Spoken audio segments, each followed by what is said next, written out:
샬롬 샬롬 샬롬 샬롬 샬롬. 하나님 사랑합니다. 여러분 주 안에서 사랑합니다. 고린도전서 16장 말씀이죠. 12절부터 20절 내용 중에서 14절 모든 일을 사랑으로 행하라, 이 제목으로 함께 은혜를 나눕니다. 바울은 고린도 교회 성도들에게 예루살렘 교회를 위한 헌금을 미리 준비할 것을 부탁하죠. 자신이 보내는 사역자들을 또한 선대해달라고 명합니다. 이런 헌금 들고 가는데 선대 안 하겠습니까? 그죠? 그래서 참 좋은 생각을 한 것 같아요. 항상. 또한 성도들의 문안을 전하며 서로가 거룩한 입맞춤으로 사랑의 교제를 나눌 것을 권고하죠. 예루살렘 교회를 위한 헌금입니다. 미리 준비하여야 할 연보. 제가 어린 날도 이 연보라고 했어요. 그래서 항상 교회에 주일날 가기 전에 일주일 동안 꼬마들이 뭐가 있겠어요. 엄마 아빠한테 받은 책 잘했다고 사탕 사 먹으라고 준 돈들을 준비해놨다가 나는 이거 주일날 연보할 거야, 그랬던 기억이 납니다.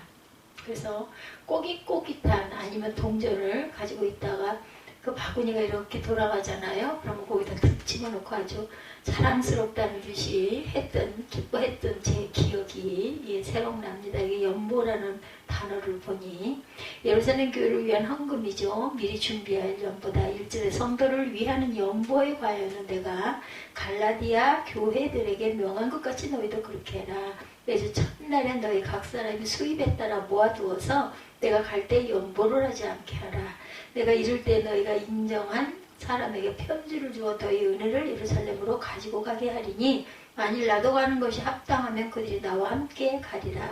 내가 마게도냐를 지날 터이니 마게도냐를 지난 후에 너희에게 가서 혹 너희와 함께 머물며 겨울을 지낼 듯도 하니 이는 너희가 나를 내가 갈 곳으로 보내어주게 하려 함이라. 이렇게 6절까지 이렇게 말씀하고 있어요.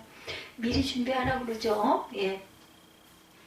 성도를 위하는 연보에 관하여는 내가 갈라디아 교회들에게 명한 것 같이 너희도 그렇게 하라. 매주 첫날에 너희 각 사람이 수입에 따라 모아두어서 내가 갈 때 연보를 하지 않게 하라. 미리 준비하라. 바울은 고린도 교회 성도를 위한 연보에 대하여 교훈하죠. 자신이 갈라디아 교회에게 명한 것 같이 그렇게 해라 명합니다. 그것은 매주일 첫날에 각 사람이 이를 얻은 대로 저축하여 두어서 바울이 교회를 방문할 때 연보를 하지 않게 하라는 것이었어요. 이런 성도들의 헌금이 자발적인 헌신으로 이루어져야 하기 때문이다. 바울이 방문하였을 때 헌금을 하게 되면 성도들의 헌신이 강요에 의해서 이루어지는 것과 같은 느낌을 줄 수 있었던 것이다.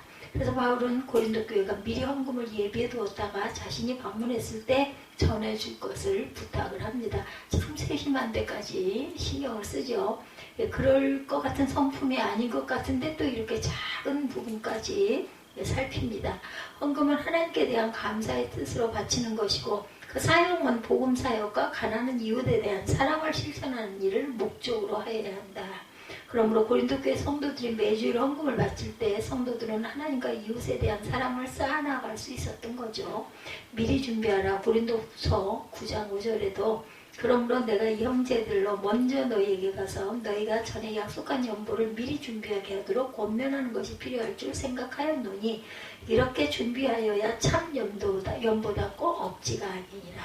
탁 하자마자 헌금할 때 헌금을 걷게 되면은 그저 체면상 보고 있으니까 어쩔 수 없이 이럴 수도 있다는 거죠. 그럴 수 있습니다. 그래서 미리 걷어놔라. 또한 즐겨내야 한다. 고린도후서 9장 7절입니다. 각각 그 마음에 정한 대로 할 것이요 인색함이나 억지로 하지 말지니 하나님은 즐겨내는 자를 사랑하시느니라. 성도를 섬기는 일에 각각 그 마음이 정한 대로 할 것이요 인색함으로나 억지로 하지 말지니 하나님은 즐겨내는 자를 사랑하신다. 고린도후서 8장 4절입니다. 이 은혜와 성도 섬기는 일에 참여함에 대하여 우리에게 간절히 구하니 우리가 바라던 것뿐 아니라 그들이 먼저 자신을 죽게 드리고 하나님의 뜻을 따라 우리에게 주었도다. 이렇게도 말하고 있습니다. 항상 은혜와 성도 섬기는 일에 참여함에 대해 우리가 간절히 구하니 우리가 바라던 것뿐 아니라 그들이 먼저 자신을 죽게 드리고 고린도서 8장 5절이죠. 또 하나님의 뜻을 따라 우리에게 주었도다.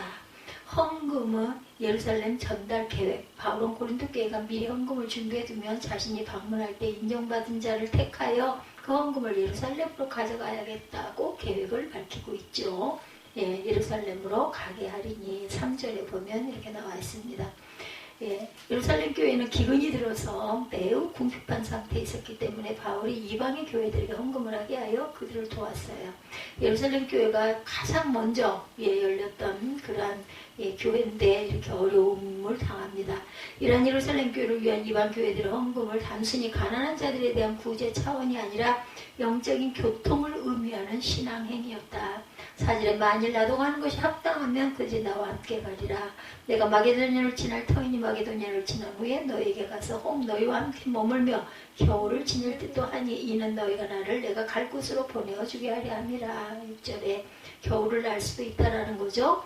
예루살렘 교회에 대하여 물질적으로 보답하는 영적인 의미도 있었다는 것. 이방 교회가 성도들은 서로 사랑을 물질이 교통으로 표현하는 것은 초대교회의 특징이었어요. 이런 모든 교회가 행해야 할 신앙행위입니다. 이게 서로 뭔가를 나누는 거, 교회의 특징이 되어야 합니다. 그래서 주는 교회가 참 이름을 잘 지었다라는 생각을 새록새록 합니다.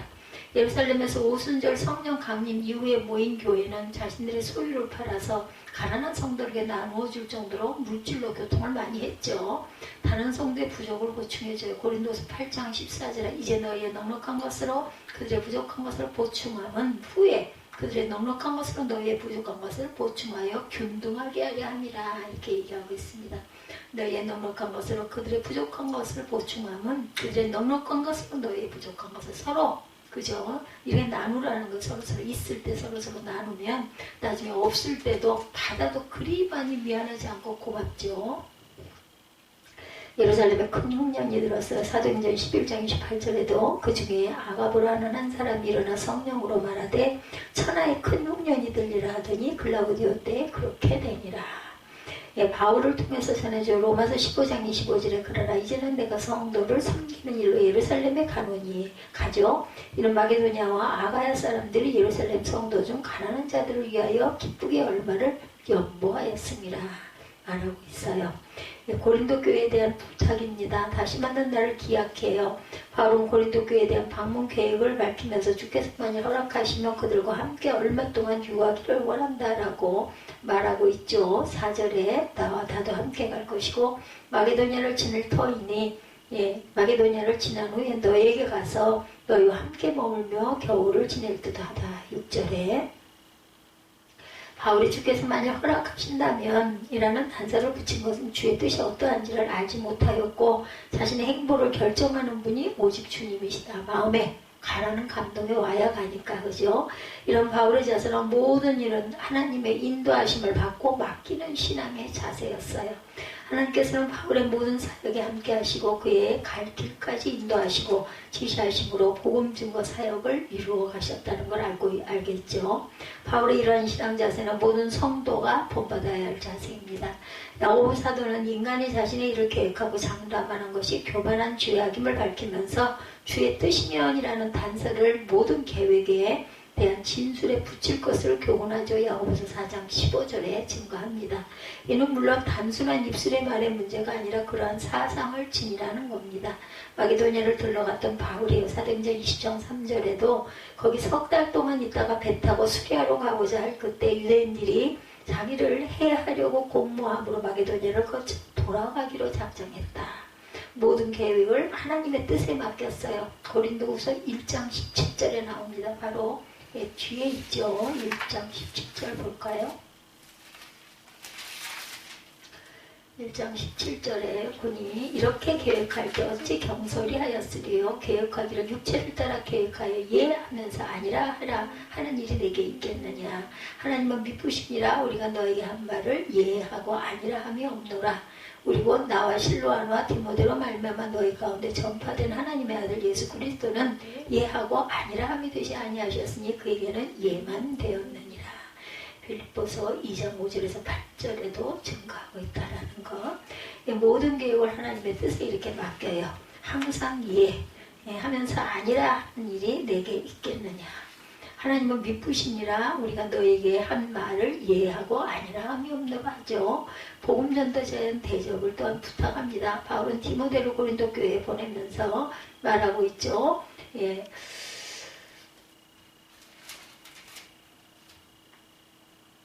7절에 이제는 지나는 길에 너희 보기를 원하지 아니하노니 이는 만일 주께서 허락하시면 얼마 동안 너희와 함께 머물기를 바랍니다. 내가 오순절까지 에베소에 머물려 함은 내게 광대하고 유효한 문이 열렸으나 대적하는 자가 많음이라 디모데가 이르거든 너희는 조심하여 그로 두려움이 없이 너희 가운데 있게 하라. 이는 그도 나와 같이 주의 일을 힘쓰는 자이니라.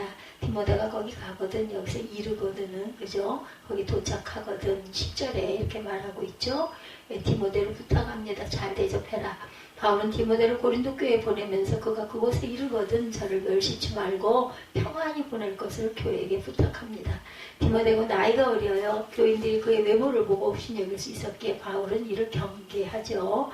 그러니까 세심한 사람이에요. 바울이 상당히 그죠. 특히 디모데는 바울을 대신하여 고린도 교회를 방문하는 것이기 때문에 디모데를 멸시하는 것은 곧 나를 멸시하는 것이요. 바울을 멸시하는 것을 그를 보내준 주를 멸시하는 것이다.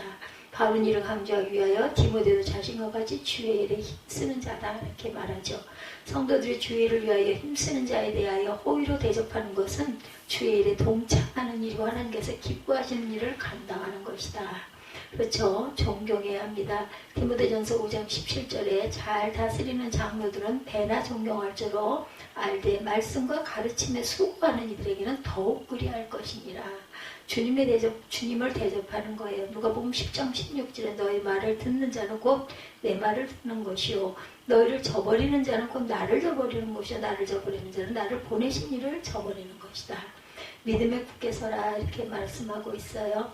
그러므로 11절에 누구든지 멸시하지 말고 평안히 보내어 내게로 오게 하라. 나는 그 형제들과 함께 오기를 기다리노라. 또한 형제 아볼로에 대하여는 그에게 형제들과 함께 너에게 가라고 내가 많이 권하였으되 지금은 갈 뜻이 전혀 없으나 기회가 있으면 가리라. 13절이죠. 깨어 믿음에 굳게 서서 남자답게 강건하라. 이렇게 얘기하고 있습니다. 바울은 고린도 교회 성도들의 깨어 믿음에 굳게 서서 남자답게 강건하라고 명하죠. 이는 환난과 핍박이 많은 환경 속에서 믿음을 지키기 위해서는 담대함이 반드시 필요했다. 또한 바울은 성도들에게 모든 일을 사랑으로 행하라고 아까 14절에 말씀하죠. 사람이 신앙의 핵심적인 실천 사항이므로 이는 신앙의 승리를 의미하는 것입니다. 이런 바울의 권면은 고린도 교회 성도들을 향한 편지의 결론이라고 할 수 있다. 오늘 고린도 전서가 끝나요. 그죠? 그렇기 때문에 결론입니다.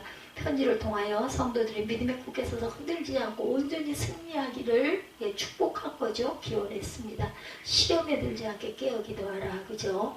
일어나라 함께 가자 보라 나를 파는 자가 가까이 왔느니라. 잡히시죠. 그러고 나서 믿음의 터 위에 굳게 서라. 골로새서 1장 23절에 만일 너희가 믿음에 거하고 터 위에 굳게 서서 너희 들은 바 복음의 소망에서 흔들리지 아니하면 그리하리라.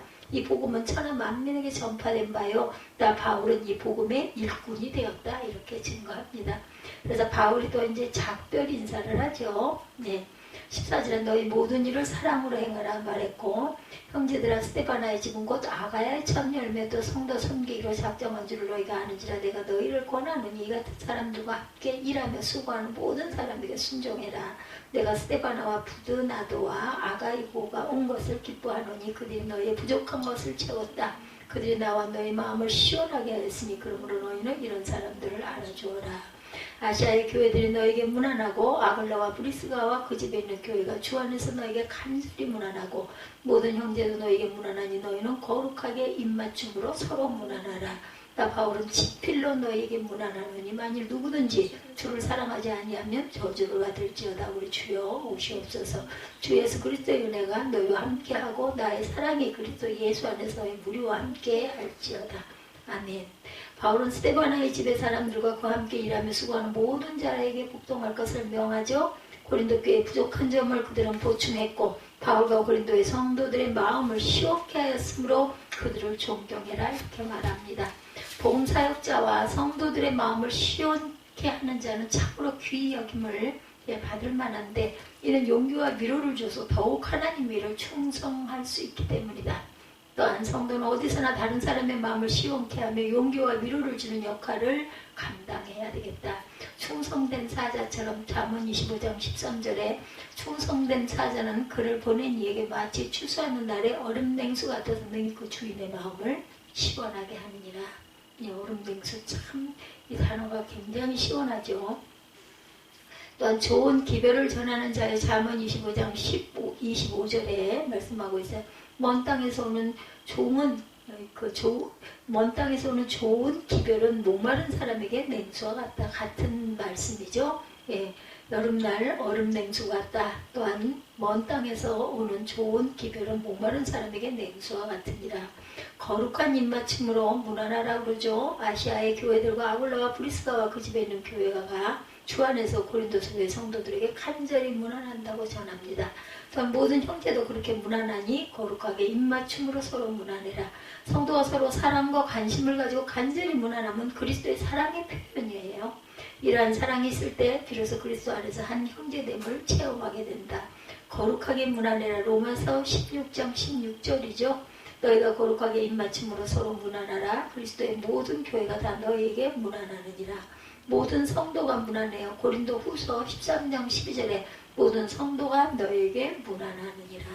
주를 사랑하는 자들에게 임할 은혜입니다. 바울은 누구든지 주를 사랑하지 않는 자에게는 저주가 임할 것을 선포하면서 성도들에게 그리스도의 은혜가 함께할 것을 축원하죠.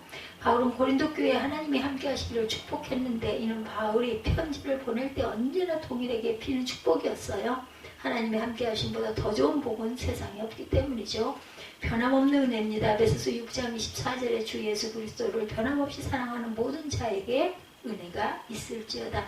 주의 평강에 대해서 그 데살로니가 후서 3장 16절이죠. 평강에 주께서 친히 때마다 일마다 너에게 평강을 주시고 주께서 너희 모든 사람과 함께 하시기를 원하노라. 예, 바울도 마지막에 주 예수 그리스도의 은혜가 너희와 함께하고 나의 사랑이 그리스도 예수 안에서 너희 무리와 함께할지어다 이렇게 축복합니다. 성도는 바울의 교훈을 쫓아 가난한 형제들을 위하여 물질로 봉사하면서 복음 사역자들을 존경하고 대접해야 한다. 참 예전에 그 불이 아파트 있을 때 정말 그때 신방도 많이 각 가정마다 아파트 각 가정마다 가고 그냥 아주 그 마루 그냥 한 30평짜리 아파트였던 것 같은데 그냥 마루가 그냥 가득 방까지 방문 다 열어놓고 가득 차가지고 예배 드렸을 때 그 은혜, 그 기억이 참 납니다. 그리고 정말 대접도 얼마나 열심히들 준비해서 그 죄종 대접을 하는지 함께 모여서 먹고 기도하고 또 담소 나누고 그랬죠. 정말 좋았던 것 같아요. 고린도전서 16장 14절 오늘 본문이죠. 모든 일을 사랑으로 행하라. 이 모든 일이 하나의 형식이 돼서는 안 되고 귀찮은 데서는 안 되고 정말로 자발적으로 드림으로 인해서 기뻐하고 드시는 거 보면서 너무너무 흐뭇하고 기쁘죠. 이런 마음으로 모든 일을 사랑으로 행해라. 하버드대 심리학 교수팀이 얼마 전 사랑은 바이러스에 대한 저항력을 강화시킨다는 실험 결과를 발표했다고 그래요. 바이러스에 대한 저항력 그렇겠죠. 사랑하면 웬만한 질병도 거뜬히 이길 수가 있어요.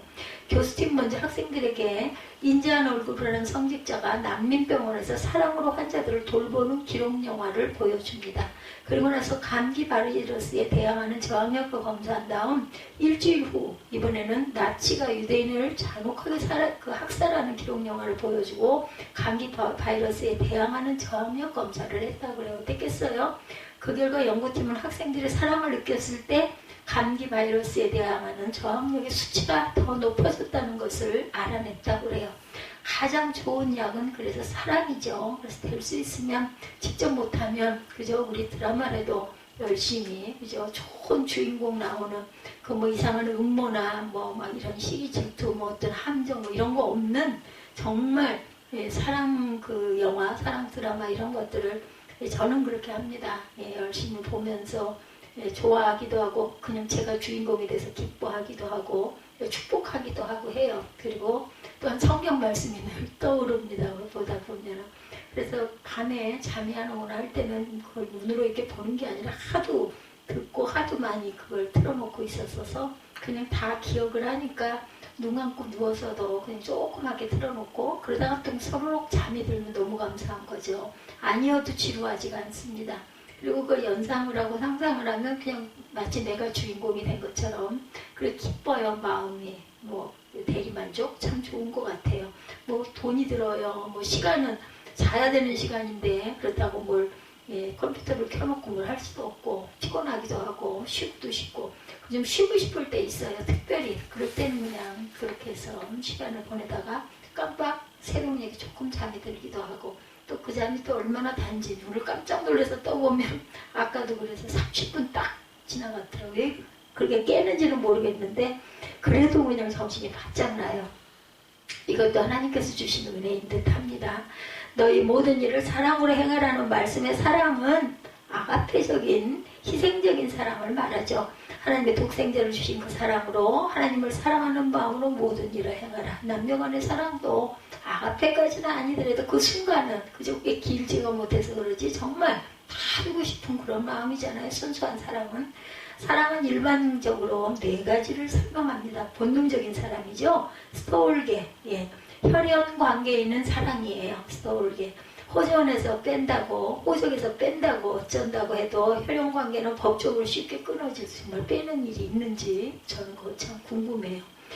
본능에 의한 사랑이다. 생물학자 베스티어는 작은 나뭇가지나 덤불 속에 집을 짓고 사는 어떤 거미류를 관찰하면서 매우 흥미로운 사실하나를 발견했다고 합니다. 이 거미는 나뭇가지나 덤불에 걸쳐있는 울타리 속에 새끼들을 부화한대요. 만일 그곳에 조금이라도 위험한 일이 발생해서 새끼들이 놀라게 되면 어느 순간 어미거미가 쏜살같이 달려서 새끼들을 보호하는 것인데 이 어미거미가 어떻게 새끼의 동요를 그렇게 금방 알아채는지 궁금해진 베스티언이 보다 주의를 기울여 살펴본 결과, 이 과학자죠. 생물학자. 이 거미가 아주 독특한 방법으로 새끼들이 잠재적 위험에 대비해서 경계를 하고 있다는 것을 알아냈다고 합니다. 즉, 각 새끼 거미에게는 가는 비단줄 같은 것이 붙어있고 이것이 어미의 몸에 연결되어 있다고 합니다. 새끼들이 적들의 위협을 받아서 몸을 심하게 움직이면 그들의 줄이 팽팽하게 당겨지므로 어미가 즉시 새끼들을 보호하러 달려갈 수 있대요. 대단한 지혜죠. 참 대단하네요. 하나님께서 사람에게는 텔레파시를 주었어요. 그죠? 이것을 심파라고 하네요. 텔레파시. 서로 느끼게 하셨죠. 아이들은 자기 입장만 생각하기도 합니다. 어느 날 영수는 엄마의 한 장의 청구서를 제시합니다. 엄마 말씀대로 여러분들 아는 부분일 수도 있어요. 열심히 공부하여 우등생이 된 값 2,000원. 집에서 심부름 한 값 1,000원. 엄마가 음악 공부하러 와요. 피아노 공부한 값 500원. 집에서 청소한 값 1,000원. 기타 동생을 돌본 값 1,000원. 합계 5,500원. 엄마한테 이거 달라는 거 청구하는 거예요. 엄마가 빙그레 웃으면서 저녁 식탁 위에 5,500원과 함께 한 장의 편지를 놨어요. 뭐라고 쓴 편지였을까요? 엄마가 매일 밥 지어준 것 3,000원, 매일 세탁해준 것 3,000원, 잠 재워준 것 4,000원, 기타 바늘해주고 바느질해주고 돌봐준 것 3,000원, 이렇게 13,000원. 그럼 어떻게 5,500원을 주고 13,000원을 내놔인 거죠? 그럼 5,500원을 빼면은 얼마겠어요? 7,500원인가요? 그러나 엄마는 영수를 무척 사랑하기 때문에 모든 것은 무료. 밑에 단서를 이렇게 붙여놨대요. 이것을 받아든 영수의 손이 떨리기 시작합니다. 그의 두 눈에 눈물이 흐르고 있어요. 이때 그 어머니의 큰 사랑을 깨닫지 못한 자기의 잘못을 뉘우치고 따뜻한 엄마 품에 안겼어요. 하나님이 우리에게 베푸신 사랑을 값으로 계산한다면 과연 얼마나 될까요, 여러분들? 값없이 주는 사랑이시죠? 이성적인 사랑, 에로스, 이성관계에서의 사랑입니다. 남녀간의 눈빛이 서로 맞아서 사랑하는 관계에 있는 것을 말하죠. 어떤 그 상위 군인이 군대에서 제대를 하니까 자기 부인이 아기를 하나 놓아두고 도망을 가버렸어요. 다른 남자하고 바람이 나서 도망을 갔답니다. 그래서 그는 어린아기를 등에 업고 직장도 없이 구걸하면서 삼천리 방방곡곡을 잃어버린 자기 아내의 얼굴을 그리면서 밤이나 낮이나 찾아서 헤매다가 기진해서 돈도 없어지고 마음이 쇠진해집니다. 3년이 지난 후에 그는 부산거리에서 행렬병자로 죽어버렸어요. 어린아이는 계속 그의 등에 엎여 있었다고 합니다. 그 몸에서 사진 한 장과 유서가 나왔는데 자기를 버리고 간 아내의 사진 뒤에다가 그는 이렇게 기록했답니다. 사랑하는 아내여, 나는 그대를 사랑했었다. 지금도 사랑하고 있다. 앞으로도 영원히 사랑하겠노라. 얼마나 순정을 가진 상위 군인입니까? 과거에도 사랑했고 지금도 사랑하고 앞으로도 영원히 사랑하겠다는 거죠. 아마 인간의 애정이 이만큼 철저하고 고귀한 사랑이라는 것을 보여준 예가 되겠죠. 주님은 지금도 십자가를 통해서 우리를 사랑한다고 말씀하십니다. 옛부터 내려오는 동화 가운데 자라기를 사랑해줄 신부를 구하기 위해서 가난한 자로 변장하고 세상에 나갔던 왕자 이야기 여러분 아실 거예요. 그런 농장의 비천한 일구로 고용이 되죠. 그곳에 있는 동안 농부의 딸을 사랑하게 돼서 농부에게 혼인시켜주기를 간청했지만 비천한 일꾼이라는 이유로 거절을 당합니다. 하지만 젊은이는 그 사랑을 포기할 수가 없어서 두 사람은 도망쳐서 결혼을 했네요. 왕궁이 있는 성으로 신혼여행을 떠납니다. 왕자는 아버지가 온다는 소식을 전해 듣고 그들이 도착할 즈음에 왕자의 아버지는 그들이 온다는 소식을 듣고 그들이 도착할 즈음에 왕의 마차를 타고 성문까지 마중을 나왔어요. 왕실 근위대가 그들을 둘러싸고 왕실 악대가 환영의 음악을 연주합니다.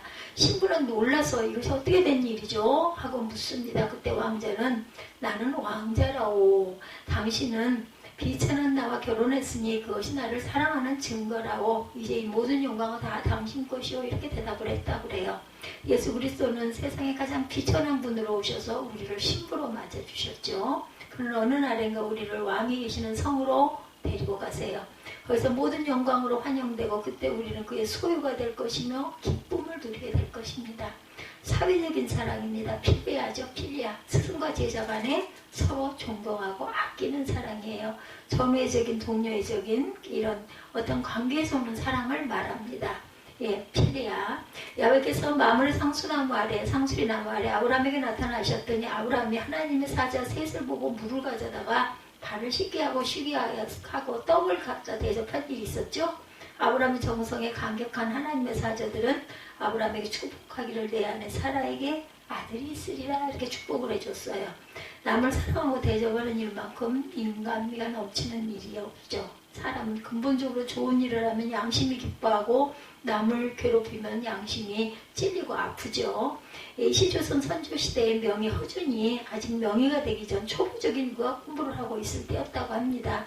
집안이 가난하여 서울 구리계에서 약국을 경영하고 있었어요. 집안 가난해서 하루는 남노하게 입은 노인 한 분이 찾아와서 약국 한 모퉁이에 앉아 있습니다. 사람을 그곳에서 만나기로 했는데 아직 안 나타난다는 것이에요. 비좁은 약국인데도 허준은 조금도 싫은 내색을 하지 않아요. 그 노인은 하루가 지나도 이틀이 지나도 사흘이 지나도 갈 생각을 한대요.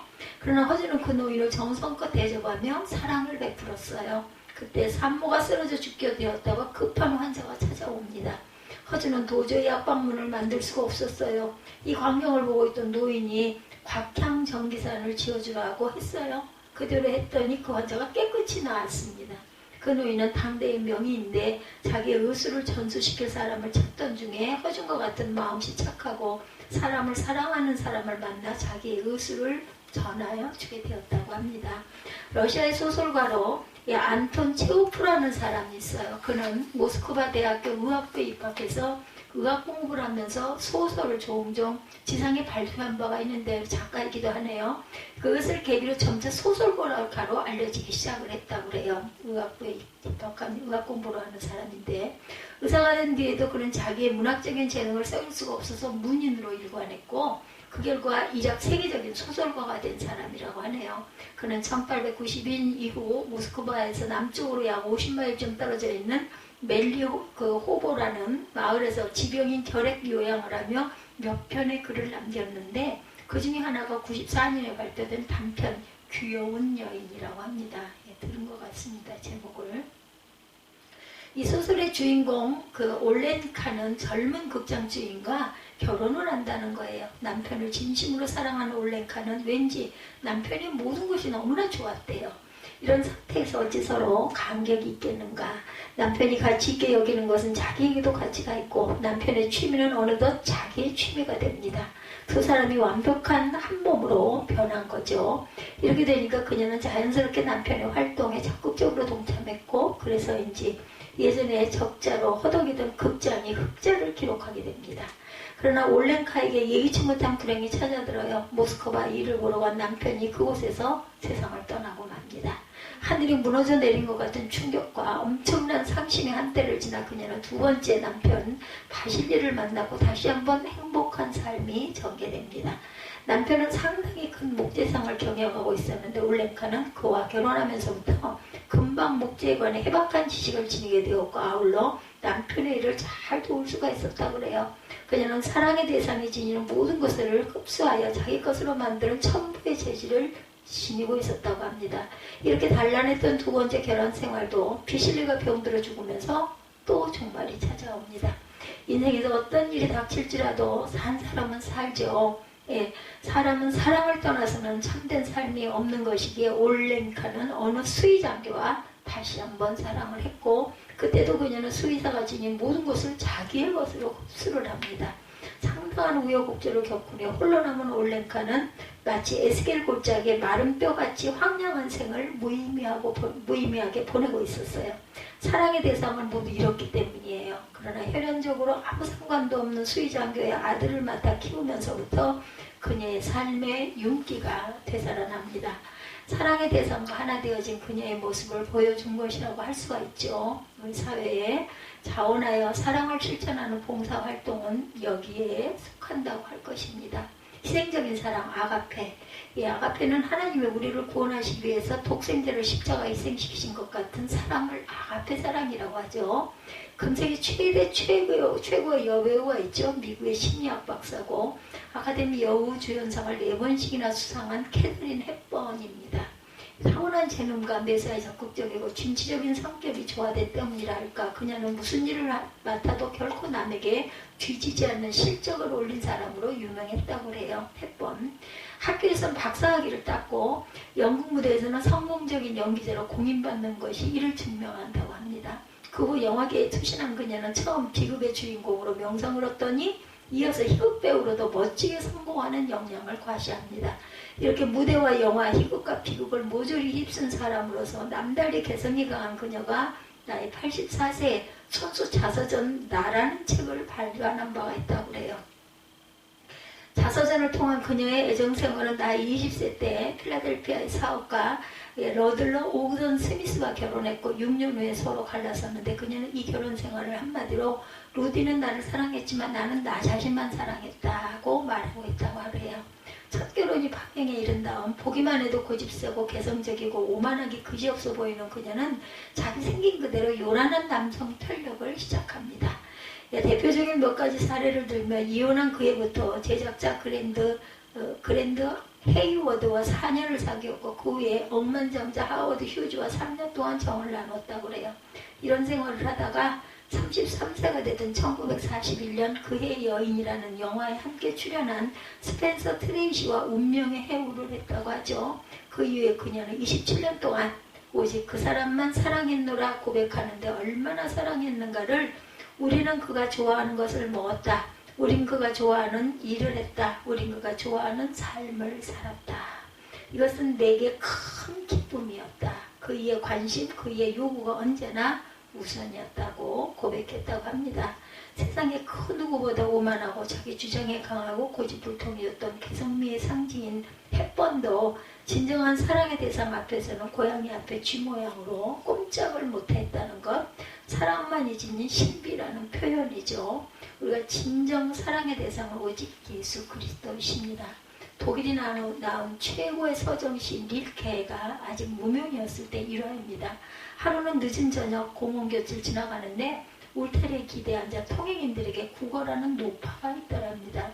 릴케는 불쌍한 마음이 들어서 그 노파에게 동전을 주기 위해서 주머니를 뒤져보았지만 자신도 가난한 처지인지라 주머니에 동전이 한 푼도 없었어요. 그래서 릴케는 화단에 피어있는 장미꽃 한 송이를 꺾어서 동정어린 마음으로 노파의 무릎 위에 놓아드렸어요. 불행과 슬픔의 삶을 살면서 어느 누구에게도 인간되었다운 대접을 받아보지 못하고 살아온 노파는 한없는 감동으로 몸을 떨면서 자신을 한 인간으로 대우해준 젊은이의 손을 붙잡고 그의 손에 입을 맞춥니다. 그리고 그 노파는 장미꽃을 들고 공원을 천천히 떠나갔어요. 돈이 아닌 마음을 받은 노파의 삶이 바뀝니다. 노파에게는 새로운 삶을 발견한 하루였고, 릴케가 가졌던 사랑의 마음은 오늘도 소외당하고 살아가는 사람들 속에 함께 살아가는 우리에게 꼭 필요한 그리스도의 사랑인 것입니다. 13세기 스페인의 귀족이며 명문 대학의 교수였던 라몬 럴은 자신의 유망한 장래를 포기하고 모슬렘 교도들을 복음하기 위해 갔어요. 그는 2번이나 그 나라에서 추방을 당합니다. 1년 반을 가고 감옥에 감금을 당해요. 노인이 되어 성벽으로 끌려가 돌에 맞아 죽어갈 때 그의 마지막 말은 오직 예수였습니다. 죽기 직전에 그는 사랑하지 않는 사람은 살아있지 않는 것이고 그리스도로 인하여 사는 사람은 결코 죽지 않는다라고 말하였다고 그래요. 그는 그의 묵사 안수식 때 오주 하나님 당신께 나 자신, 나의 아내, 나의 자녀 그리고 나의 모든 소유를 드립니다. 이렇게 말했고 그는 죽는 날까지 그리스도만을 향한 독점적인 사랑을 취소하지 않았다고 합니다. 네덜란드에서 핍박이 심해질 때 겔린드 뮬러는 믿음을 버리고 성경 읽기를 포기하지 않으면 화형당하게 된다는 경고를 받아요. 그에게는 아내와 4자녀가 있었다고 그래요. 당신의 아내와 자녀를 사랑하는가? 라고 재판관이 물었어요. 만일 하나님이 진주이고 땅이 금덩어리고 내가 그 모든 것의 소유자라면 우리가 겨우 빵과 물만 먹고 살게 될지라도 내 가족을 위해 그 모든 것을 포기할 것이라는 것을 하나님께서는 아시죠. 그러나 결단코 그리스도만은 포기할 수 없습니다. 그는 교살되어서 화장을 당합니다. 하나님께서는 그들의 사랑의 희생을 잊지 않으셨어요. 씨 뿌리지 못하는 땅 광야에서 어떻게 나를 쫓았음을 내가 너를 위하여 기억하노라. 예레미야 2장 2절이에요. 광야와 같은 세상에서 주님을 위하여 본능적인 사랑이든지 이성적인 사랑이든지 사회적인 사랑이든지 희생적인 사랑을 실천하며 헌신하며 봉사하는 모든 성도의 행위를 기억하실 뿐만 아니라 생명책에 기록하시고 생명의 멸관으로 함께 하실 줄 믿습니다. 오늘 본문 16장 그 말씀이죠. 16절이죠. 이 같은 사람들과 함께 일하며 수고하는 16절이었나요? 14절이었나요? 너희 모든 일을 사랑으로 행하라. 사랑의 종류에 대해서 함께 은혜를 나눴어요. 가장 중요한 것은 사랑밖에 없다라는 거. 그 사랑 중에도 하나님의 사랑, 예수 그리스도의 사랑을 본받는 저와 여러분이 되시고 마음의 아픔과 슬픔과 상처와 고통이 있다 할지라도 그리스도의 사랑으로 치유되시는 저와 여러분들이 되시기를 주님의 이름으로 축복합니다.